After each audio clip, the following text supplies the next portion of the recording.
చాలామందికి ఒక ప్రశ్న ఉంటుంది. నాకు స్తోత్రాలు రావు, నాకు మంత్రాలు రావు, నాకు పూజ చేయడం రాదు. కానీ భక్తి ఉంది. ఏం పూజ చేయాలి? ఎలా స్తోత్రం చేయాలి? ఏ స్తోత్రం చదవాలి? అని చెప్పి చాలామందికి ఒక ప్రశ్న ఉంటుంది కదా!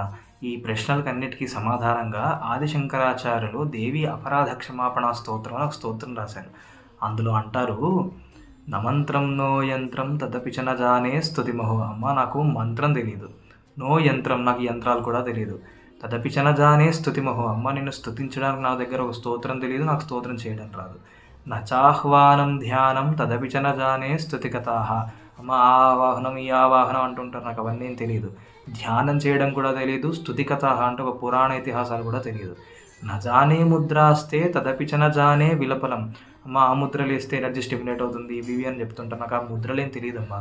నజానే ముద్రాస్తే తదపి చ న జానే విలపనం. అమ్మ కనీసం నీ గురించి ఏడవడం కూడా నాకు తెలియదు. కానీ అమ్మ ఒక్క విషయం తెలుసు.